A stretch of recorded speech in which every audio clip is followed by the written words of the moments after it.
Bonjour les gars, bienvenue dans la suite de notre vidéo sur la dérivée d'une image les gars. Alors dans cette nouvelle vidéo, nous allons voir comment implémenter la dérivée que nous avons expliquée dans la vidéo précédente les gars. Donc allons tout droit au but. Bon, tout d'abord, je souhaite rappeler que dans la vidéo précédente, nous avons parlé de la méthode des différences finies les gars, qui est une formule qui approxime la dérivée d'une fonction les gars. Donc, je vous encourage à voir la première vidéo pour bien comprendre cette notion, les gars. Donc, tout d'abord, on va importer les librairies qui vont nous servir, les gars. Ici, on va importer NumPy pour manipuler les matrices, les gars, pour manipuler nos matrices. Ici, on va importer Matplotlib pour pouvoir visualiser nos images. Et on va aussi importer Convolve de script, les gars. Convolve nous permet de faire la convolution, les gars, le produit de convolution entre un filtre et une matrice, les gars. Le produit de convolution, je sais que vous connaissez bien ce que c'est le produit de convolution, les gars. Aussi, nous allons utiliser cette librairie pour pouvoir lire nos images, les gars.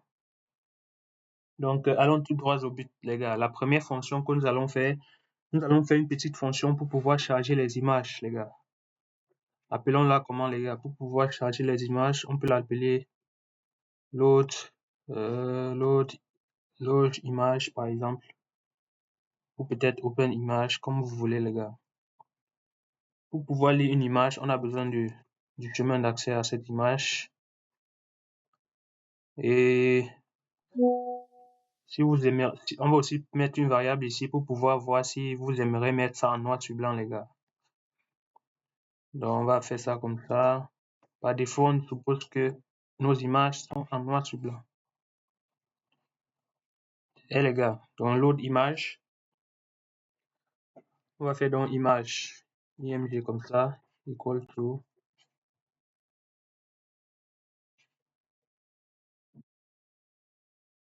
Et les gars, image, on va utiliser donc image qu'on a importé. On va utiliser image qu'on a importé tout à l'heure. Cette librairie, on va faire open. Et on lui passe le path. Et les gars, là on lit notre image. Maintenant on vérifie ici. Si on a précisé gray ici, normalement gray, je pense il a Y comme ça. Gray c'est juste pour dire si on aimerait retourner une image en noir sur blanc, les gars, en niveau de gris. Donc ici, qu'est-ce qu'on fait? On fait juste if gray.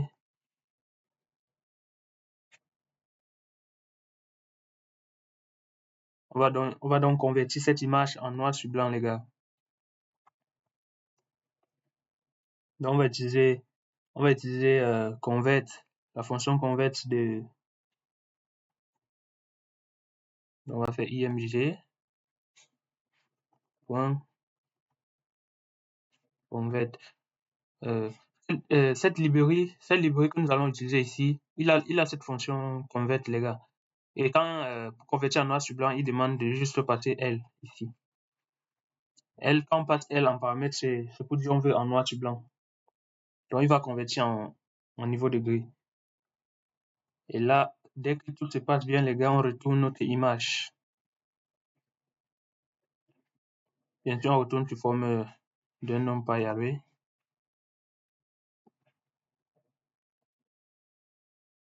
IM.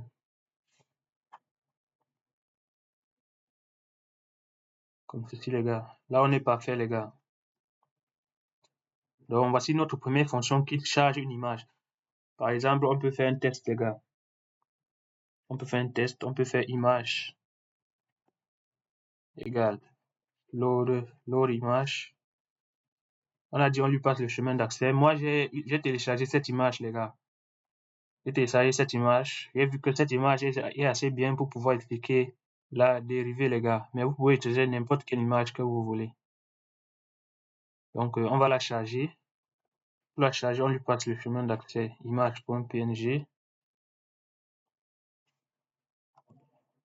Et par défaut, bon, on suppose qu'on veut en noir sur blanc. Donc, gray égale à true. On peut faire ici gray. égale à true. Bon, par défaut, on a déjà mis true, mais bon, on peut faire ça comme ça. Et là, si j'affiche mon image, bon, si je fais juste image pour voir, vous allez voir, on exécute ça. Vous voyez, les gars, là maintenant, on a notre image tranquille en noir sur blanc, les gars. 255 représente les pixels. Représente les pixels comment, les gars? 255, c'est le blanc, les gars, et 0, c'est le noir. Donc, voilà notre image, les gars. Maintenant, qu'est-ce qu'on souhaite faire, les gars? On peut dans un premier temps juste, bon, utilisons Matplotlib pour juste afficher cette image pour que vous voyez. On peut faire juste PLT. Il y a imshow, comme ceci. Voilà, imshow, on lui passe notre image. On peut lui préciser le CMap pour la palette de couleurs. On lui passe gray. Comme ça. On peut lui donner un titre, les gars.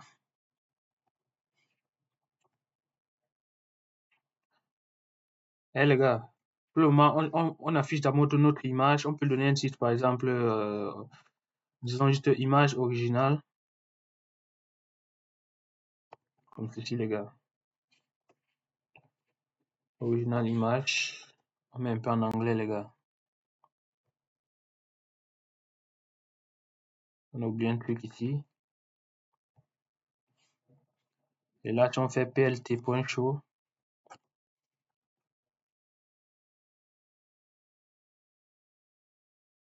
Là, on est bon, les gars. On exécute ce code, on obtient ceci. Voilà notre image, les gars. Tranquille, les gars. Bon, ce qu'on peut faire, on peut cacher les axes. Pour cacher les axes, je pense, iaplt.axis, je crois. C'est show axis ou c'est axis, tout simplement. Je pense que c'est axis. Je passe off. Voilà, les gars. Voilà notre image, les gars. Maintenant, on veut appliquer la dérivée à cette image, les gars. Pour le moment, on a juste créé une petite fonction qui charge une image en noir et blanc, les gars, et l'affiche. Donc, on souhaiterait bien appliquer cette dérivée sur notre image, les gars, parce que nous avons vu bien ici comment on peut dériver. On a dit que une image peut être vue comme une fonction à deux variables, les gars. Donc, on aimerait bien appliquer cette dérivée sur cette image. Eh, les gars. Donc, accélérons un peu les choses, les gars. Donc, pour pouvoir appliquer cette dérivée, nous avons vu ici que on peut extraire ces différents noyaux, les gars. J'espère que vous avez bien compris comment on a extrait les noyaux que nous avons vus ici. Dans la première vidéo, on a bien parlé de ça, les gars. Si vous n'avez pas bien compris, je vous recommande de bien regarder la première vidéo, les gars. Donc, créons une fonction ici. On peut l'appeler différentiel.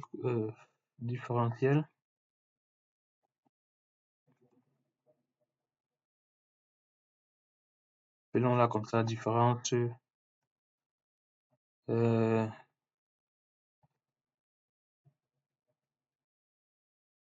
On peut l'appeler comme différence finie, les gars. Bon, comme ce sont des filtres, on peut l'appeler comme ça.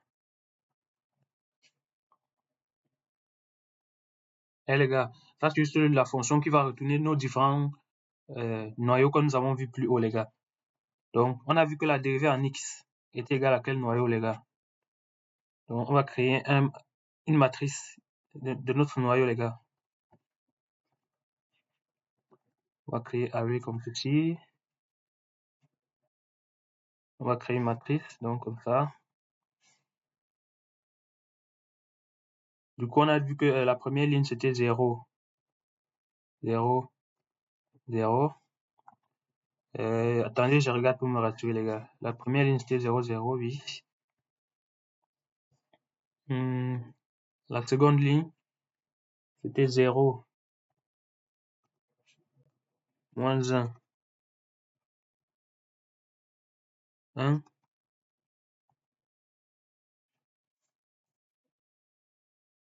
C'était comme ça. Et la troisième ligne, je pense que c'était 0, 0, 0, 0, 0. Eh les gars, on a dit que ça c'était le noyau de la dérivée en x, les gars. Voilà bien ça. Donc ça c'est la dérivée en x. Ça veut dire si on prend cette dérivée en x, on fait fois notre image, on obtient la dérivée en x, les gars. Et après, on a aussi vu la dérivée en y. Ça c'est la dérivée en x qu'on appelait f de x. Appelons f aussi de y. Je vais copier juste ça. Comme ça, après, ça nous facilite la vie, les gars. On a vu que f de y, les gars. On a vu que la dérivée en y, les gars, c'était quoi? Ici, au milieu, c'était moins 1. Par contre, ici, c'était 0. Eh, les gars, il faut bien écrire ces différentes matrices, les gars. On a bien vu que la dérivée en y, c'était ça, les gars. Je peux vous remontrer dans l'explication ici. Voici la dérivée en y, les gars. On a vu que c'était ça. On a extrait ça de cette fonction, de cette formule de différence finie, les gars. Et voici la dérivée en x ici. Voici la dérivée en x. On a extrait ça aussi de la formule des différences finies. Eh les gars, après la dérivée en y, on peut donc faire return f de x. Donc voici notre fonction qui retourne la dérivée en x et la dérivée en y, les gars.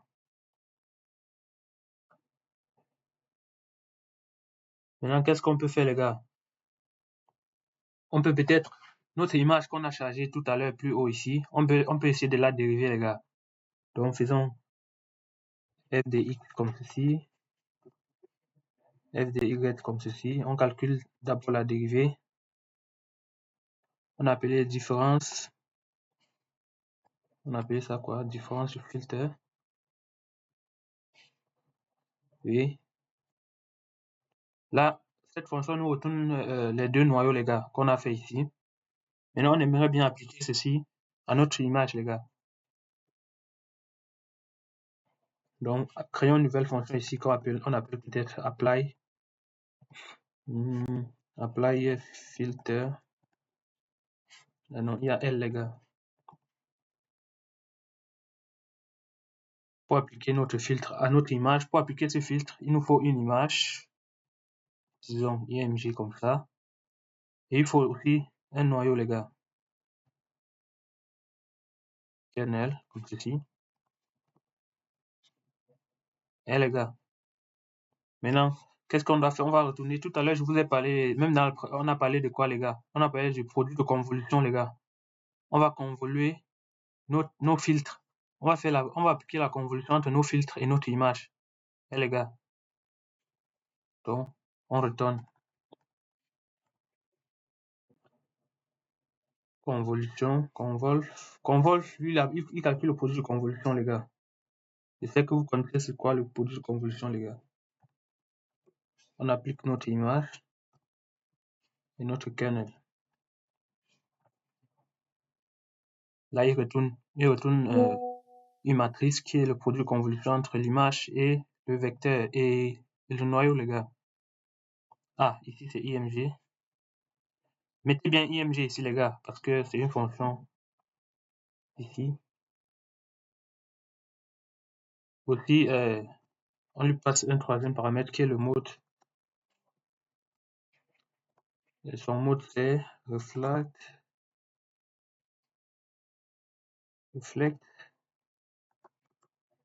comme ceci, les gars. Là, tout est clair, les gars. On vient juste dans cette fonction de calculer la dérivée de notre image, les gars. Maintenant, on aimerait bien appliquer ça à notre image pour pouvoir voir les résultats, les gars. Donc, on peut créer gradient. Gradient. Non, gradient, c'est comme ça. Gradient. Comme ça. En X. Et les gars, on veut le gradient en X. C'est quoi le gradient en X, les gars? ce serait égal à apply de notre image on avait déjà chargé notre image ici, les gars. Image, on avait bien chargé une image ici. Donc, on fait image et on lui donne le noyau. On veut la dériver en X, les gars. Donc, on passe le noyau en X, comme ceci, que nous avons calculé ici. Ça, c'est le gradient en X. Si on veut le gradient en Y, c'est égal à apply filter de notre image et on lui passe le gradient en Y, comme ceci, les gars. Donc, ça représente le gradient de notre image en X et le gradient de notre image en Y, les gars. Maintenant, on aimerait bien afficher pour voir c'est quoi la dérivée d'une image, les gars.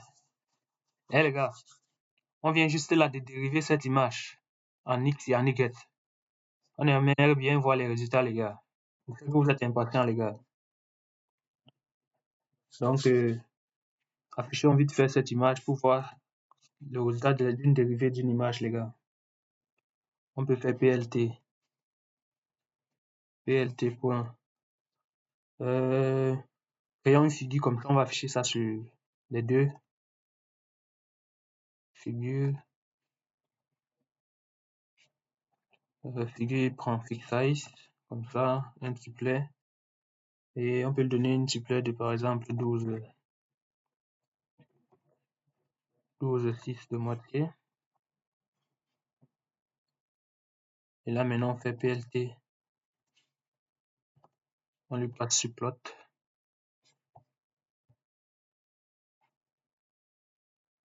Donc 1, 2, pour dire deux colonnes. Et la première image.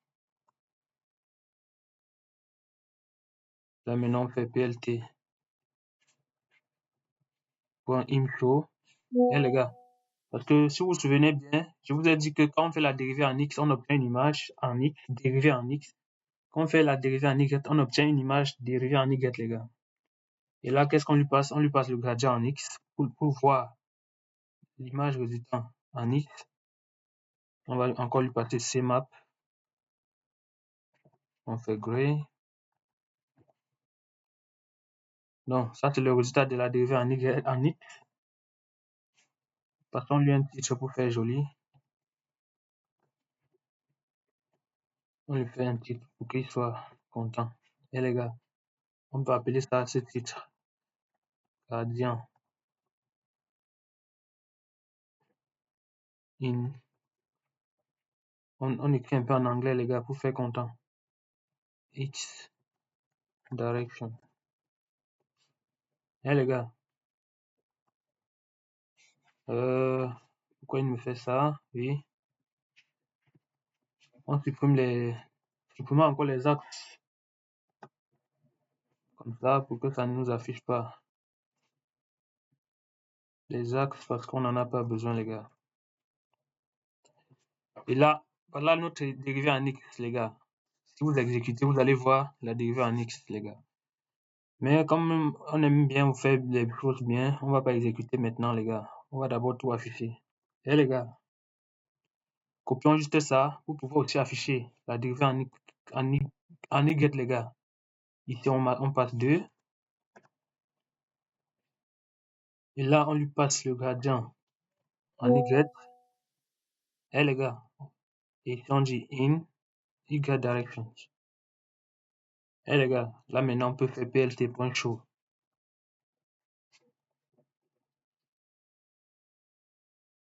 Et les gars, tout est bien, les gars. Si on exécute maintenant, on obtient nos images dérivées en X et en Y, les gars. On exécute ça. Par contre, il nous dit d'abord qu'il n'est pas content, les gars. Tu sais pourquoi, les gars? Pourquoi il dit qu'il n'est pas content?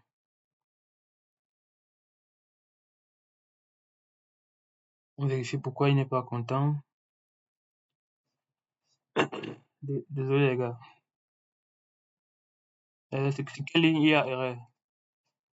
Il dit is fine, not support for input type.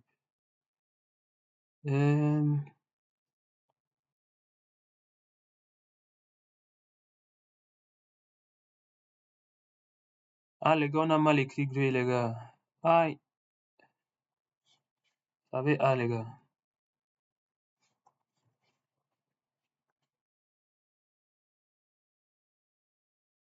Hmm.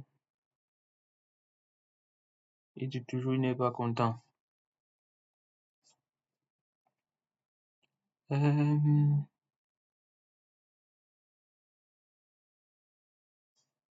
Ligne 26. Ah, il dit le problème, c'est ligne 26. Ah, les gars, c'est Axis. Ah, eh, les gars, mettez bien Axis ici, les gars. Ah, comment on a vu ça passer? Eh, les gars, mettez bien comme ceci, les gars. Et là, on est content, les gars, parce qu'on a dérivé notre image. Vous voyez le résultat, les gars. Le résultat de la dérivée d'une image, les gars. Voici notre image originale ici. Voilà l'image originale, les gars. On a appliqué la dérivée en utilisant la formule des différences finies, les gars. Et voilà le gradient en X de notre image et le gradient en Y, les gars. Si vous observez bien, vous allez bien voir que c'est bien le gradient d'une image, les gars. Parce que regardez, les gars. Regardez par exemple le gradient en Y, les gars. Vous voyez que le gradient en Y ici, dans cette image, les gars, il conserve quoi? Il conserve ce genre des lignes comme ça, les gars. En fait, il conserve les lignes ici, les gars. C'est là où on va donc dire que, en fait, la dérivée d'une image permet de détecter les contours d'une image, les gars. Ici, les contours, normalement, c'est ces différents bonhommes, les gars. Donc, vous allez voir que la dérivée en Y détecte les contours en Y et la dérivée en X détecte les contours en X, les gars. C'est ça que vous allez voir ici. La dérivée en X, il a détecté juste les contours en X. Il a dérivé en Y, il a détecté les contours sur Y, les gars. C'est pour ça que vous voyez qu'il a conservé cette ligne, parce que c'est une ligne horizontale, les gars. En fait, vous allez voir que la dérivée en X, il va conserver beaucoup plus les contours verticaux. Alors que la dérivée en Y, il va conserver les contours horizontaux, les gars. C'est pour ça que vous voyez ici, il a conservé cet arc ici. Parce que c'est un peu horizontal. Cette ligne est sur la composante horizontale, les gars. Par contre, ici, vous voyez ici, cette ligne est sur la composante verticale. Maintenant, si on combine les deux, les gars, c'est là qu'on appelle du module de gradient. On va donc obtenir la dérivée d'une image, les gars. Donc, passons à la suite. On vient de faire tout ça, les gars. On a bien appliqué la formule de la différence finie pour faire ça. Maintenant, ici, on va faire le module de gradient d'une image, les gars. Donc, je sais que vous vous demandez toujours à quoi sert dériver une image. Eh, les gars, bon, pourquoi on dérive une image? Bon, parce que moi-même, je sais pas pourquoi on doit dériver une image, les gars. Non, je plaisante. On a dit le module du gradient, c'est quoi, les gars? La racine carrée de la dérivée en x au carré plus la dérivée en y. Donc, on va utiliser gradient x au carré plus gradient y au carré. Et c'est tout, les gars. On vient de calculer le module de gradient d'une autre image. Et les gars, pour faire même joli, on peut, pour faire joli, les gars, on peut normaliser, les gars. Appelons ça module normalize. On normalise, les gars. Pour normaliser, c'est quoi, les gars? Vu que le maximum, c'est 251, les gars, on peut faire comment? On peut faire module. On divise par quoi, les gars?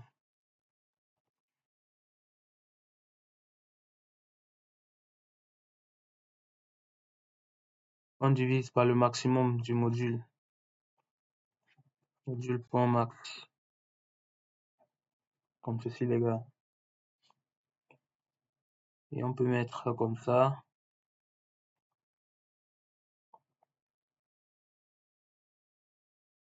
Ici, nous, on normalise entre 0 et 255, les gars. Donc, c'est beaucoup plus pour faire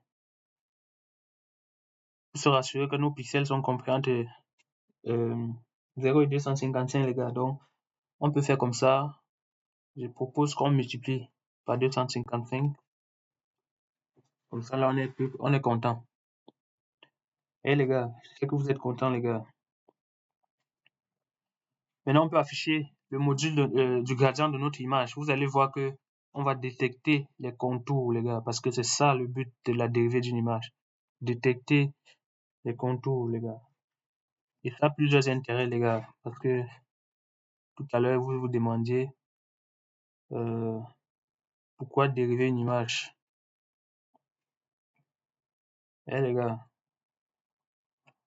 bon, on va faire figure en minuscule. On ne dérive pas une image pour faire joli, les gars. Bon, comme c'est une figure, on fait ça.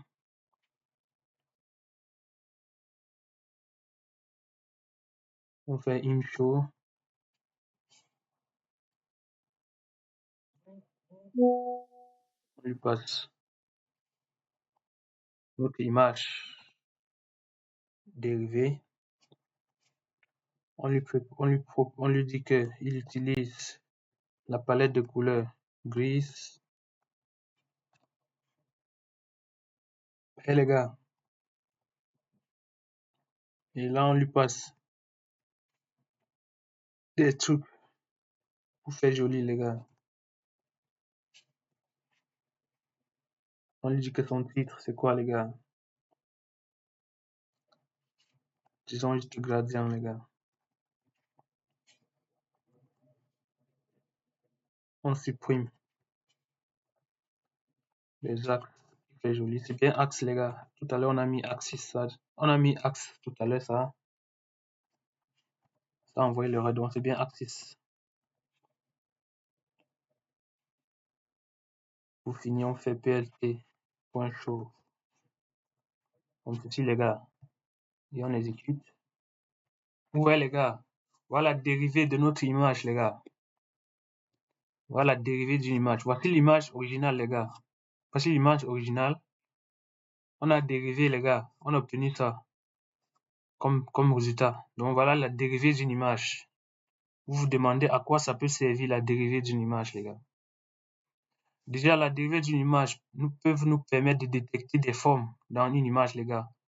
Ça peut nous permettre de détecter les contours des objets, comme vous voyez ici. Vous voyez, ça a détecté tous les contours des objets comme ça, les gars. Donc, c'est très important, la dérivée d'une image. Je vous propose de vous renseigner sur Internet, sur Google, pourquoi faire la dérivée d'une image, les gars. Mais c'est important, hein, les gars. Ça peut vous permettre de détecter les formes, comme des droites, des cercles, dans une image, les gars.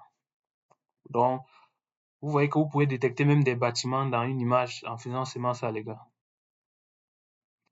Eh, les gars.